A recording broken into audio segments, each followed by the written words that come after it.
flag. Welcome back to Moose and the Loose. Today, we've got the police finally arresting some protesters that are getting too spicy on the streets. We've got a couple clips of Vasi with the foreign interference, as well as Australian news absolutely rips and destroys the NDP. So let's jump into this. So first off, we got this story, which I thought was very interesting. It says Quebec adopts law to fine people who intimidate, harass politicians.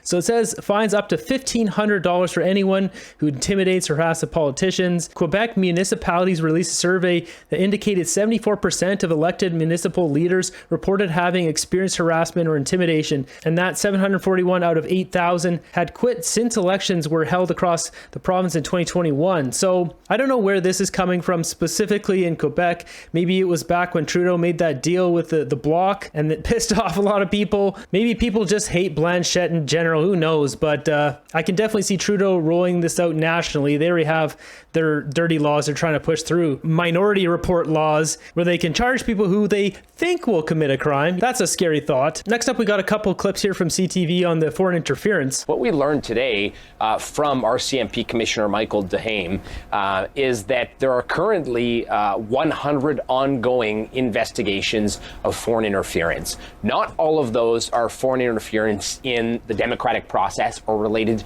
to the election process.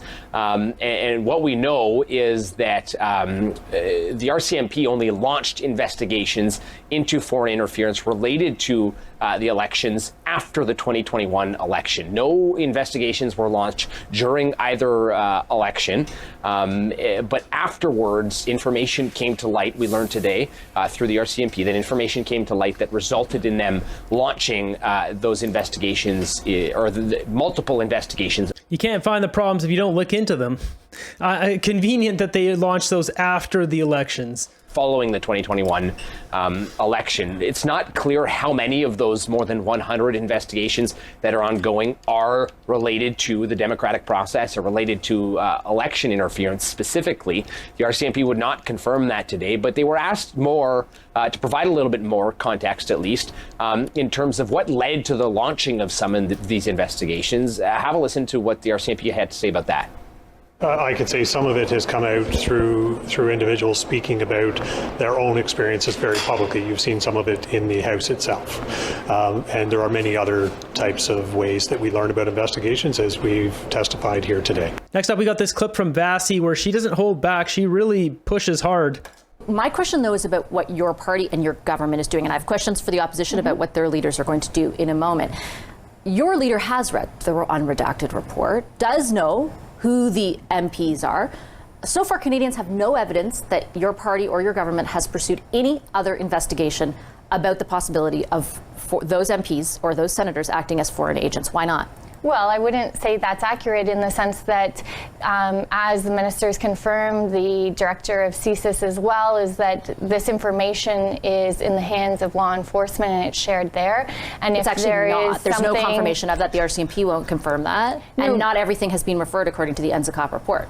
But this is the point, that if there is intelligence that has corroboration and leads to evidence, that there are mechanisms and there are laws in this country to deal with that. In addition to that, what my colleagues here and I'd like to acknowledge the hard work that Mr. Chong and Mr. Mr. McGregor is This is butt kissing. What is this?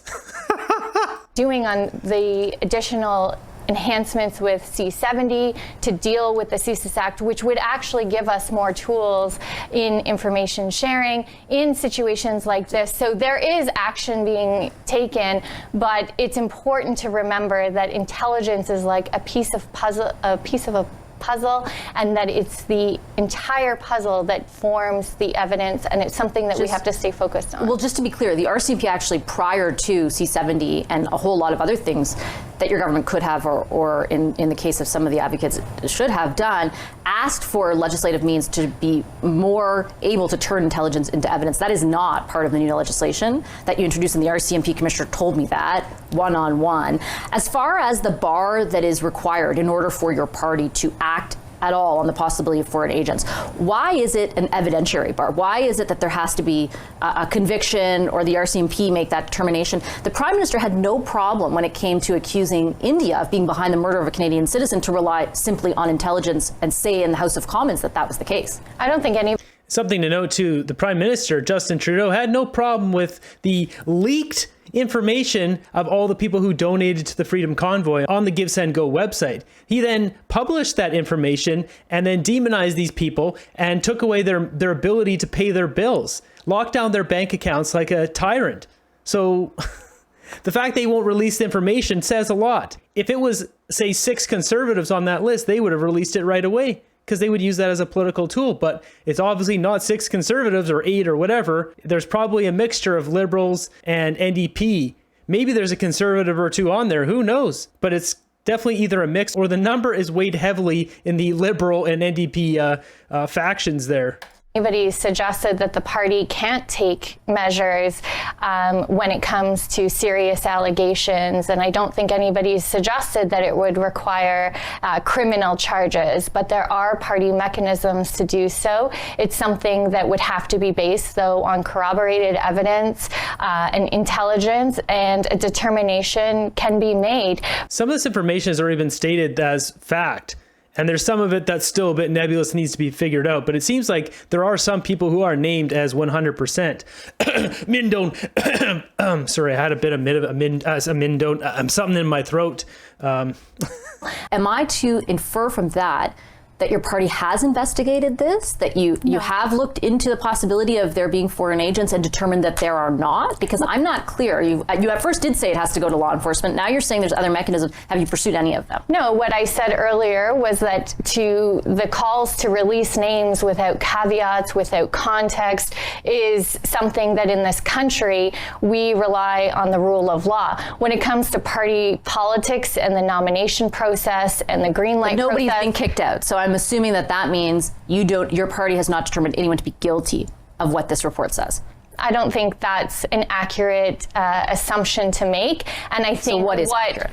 Well, I think what's accurate is that those who have the security clearance can review the information, can determine if there is another process or more work needed. This is a load of crap. The rule of law, really? Just think about what Trudeau did to the people of Canada who donated to the Freedom Convoy.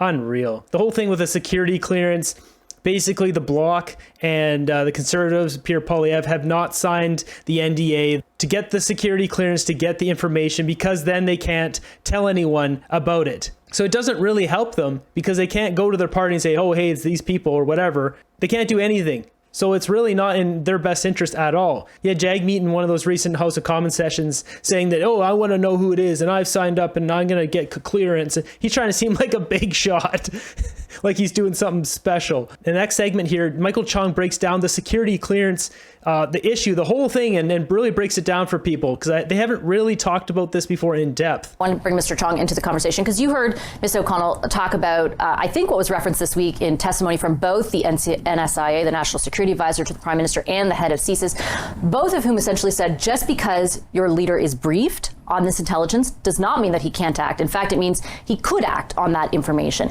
You had thought last week when we did an interview then that would not be the case. Why not get briefed? Why could Mr. Poilievre now not just get that information and then act on it? Well, I think they're not correct in saying that. Here's why. The Prime Minister is asking Mr. Poilievre to go through the Treasury Board Secretariat's policy on government security.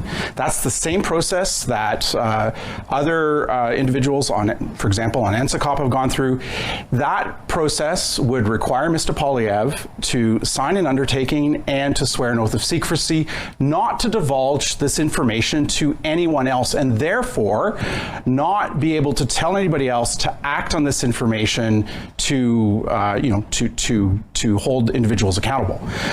Respectfully, Like, am I supposed to believe you over the director of Yes, you are, because I think the director of CSIS and the RCMP may not be as knowledgeable about the processes under the Reform Act that govern party caucuses in the House of Commons and the other processes internal to parties that govern the conduct of their members and But caucus. maybe they're less worried about those processes and have national security law in mind instead. Look, just to get into the details, the leader has no authority to remove a member from caucus in the Conservative caucus. Under the Reform Act rules, that is up to the 120 or so elected members of Parliament on a secret ballot vote, and they're certainly not going to vote without information. The point is, though, is this. But what if Mr. Poilievre were to say, it's this person that I have learned has national security concerns? Nothing specific, just I'm very concerned about national security. You don't think that MPs in your party would understand what As that I means? understand the Treasury Board Secretariat's policy on government security, Mr. Poilievre would not be able to divulge the identity of any of those individuals to anyone else, which is the same reason why the NCCOP committee is unable to divulge the names of the individuals. And so the Prime Minister is asking the leader of the Conservative Party to tie his hands behind his back, to sign an undertaking, to swear an oath of secrecy that would prohibit him from acting on that information by instructing others or telling others what happened so that action could be taken. It's not a policy that the Prime Minister himself is subject to. And that's why we're calling on the Prime Minister to publicly release the names of those parliamentarians who knowingly and wittingly assisted a foreign state to the detriment of Canada and its people. But they're accused of that. We don't know that that's the same thing as it happened. No, for sure. they are. And to throw their names out there, I mean, you're accusing someone of treason. It's exactly what the Prime Minister did last September when he revealed classified information about another foreign interference threat.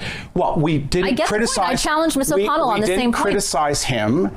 We didn't criticize the government for releasing that information. We criticized the government for the way in which they handled the release of that information. That's the fine point. I remember the criticism standing. Why make it public in this way without meeting a specific bar? This was just intelligence. But that did not concern the conduct of a member of the House of Commons. And these allegations, this information concerns the conduct of several members of Parliament in the last Parliament and in the current Parliament. And the threshold for being a member of Parliament should not be that you committed a criminal offense against the interests of the people of Canada. It should be a bar that says that you owe a duty to your constituents and to the people of Canada. And clearly that bar was violated when members of the House conveyed confidential information to foreign intelligence officers and to a foreign state. Michael Chong knows his stuff. It's just refreshing to see someone confident and knowledgeable about the task at hand here. When's the last time we've heard a Liberal talk like that? Talk with that much confidence, knowing exactly what the rules are.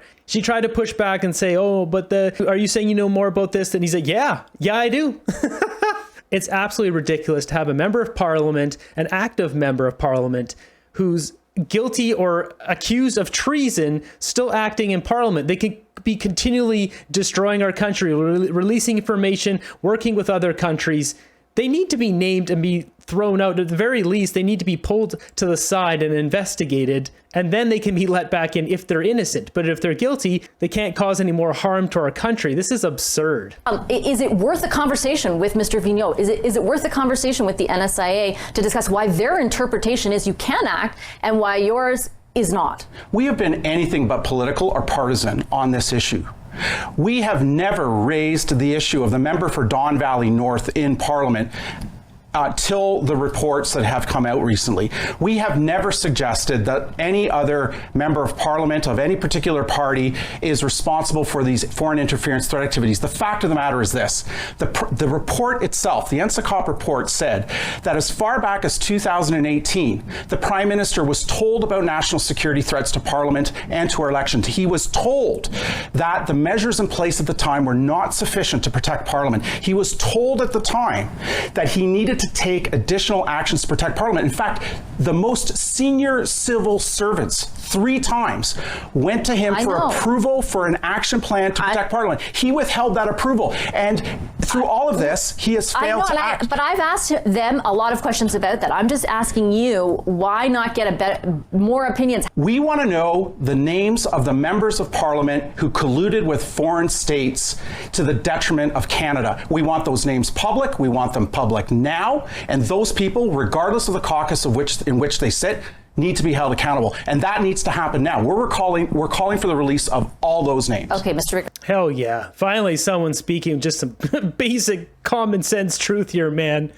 It's unreal what's going on in our country. Next up, we got this clip here of Australian news just absolutely humiliating the NDP. Welcome to Outsiders, the show that is to woke virtue signalling and climate hysteria on steroids. What Canadian MP Laurel Collins is to putting scientific reason and rational thought above emotion.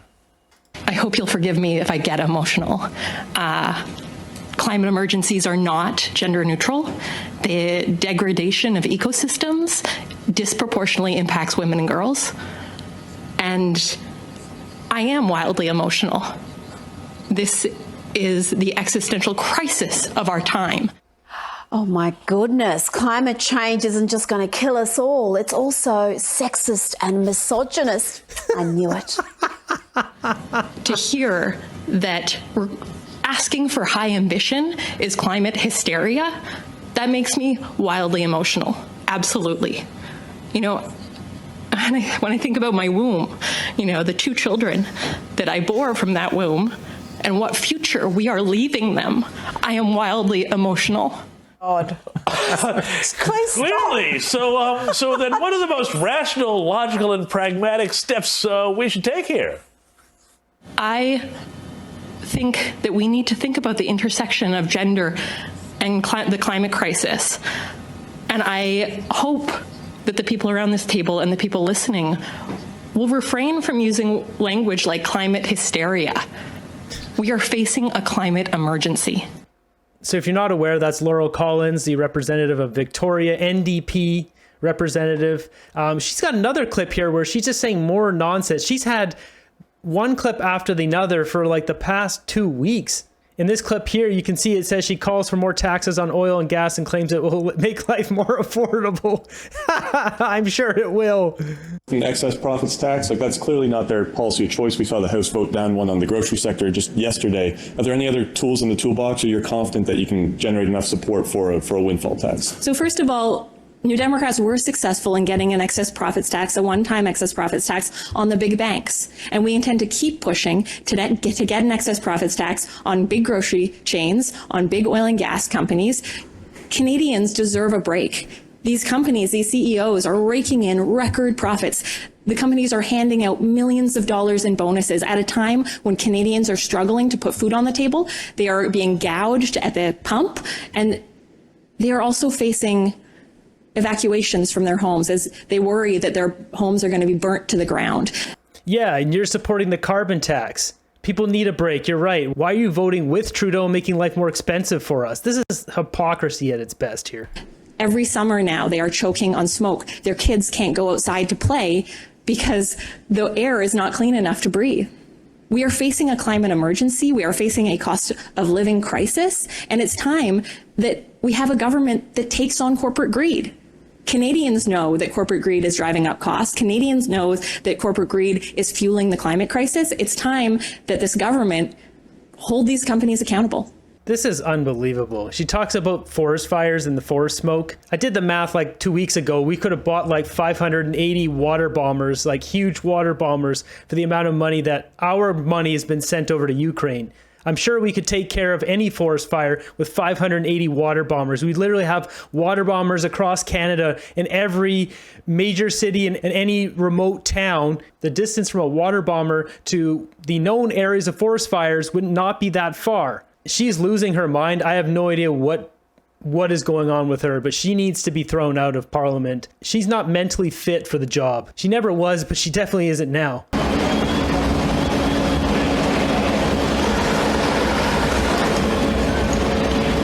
I guess that's just coincidence, right? That all the churches are burning down. Imagine the fake outrage from the Trudeau government if this happened to just one mosque. Climate change strikes again. Jumping over to my group, what kind of things we got here today? Price comparison, everyday grocery items across US, Canada, and UK. This is not going to be good. Here we go. So ketchup, $4.50, Tesco, $7.29, Loblaws, yeah. Butter, $7. Tropicana juice. Whole chicken, $3.22, $6.58.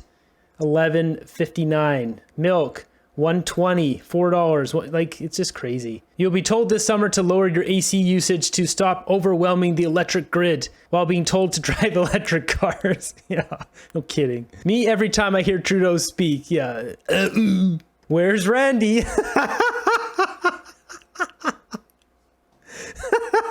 Did you put that little mustache and the glasses on him? The whole Randy thing is so stupid. It's like a two-person company. The other guy's name isn't Randy. I wonder who the Randy in the text messages is. It's hard not to feel disappointed in your government when every day there's a new scandal. If I only had a brain. You don't know who to trust around here anymore. I haven't seen this spy versus spy stuff in so long. When I get a friend request from someone with pronouns in their bio. What girls think guys want to slap, what guys actually want to slap. I did it. I made an LGBT. Canadians tired of Trudeau. When Trudeau supporters finally realize what Trudeau's doing to Canada. Waiting for the next heat wave. Look at this. That's where we wrap up this episode. Let me know in the comments down below what you guys think about not only that interview with Vasi, Michael Chong, as well as the protesters getting arrested by the Toronto police that are stepping up. I wonder if Doug Ford had something to say to them, or maybe they're just getting tired of it. It'd be really nice if that conflict could just end. You know, the one on the other side of the planet. That would be nice, but unfortunately, there's a lot of money wrapped up into the whole situation. People make money when there's conflict. That's the problem. So they always want conflict to continue. So share your thoughts down below. Thanks for watching the end of the video. Be sure to thumbs up and subscribe and all that good stuff. We'll keep fighting for freedom. I'll see you guys in the next one.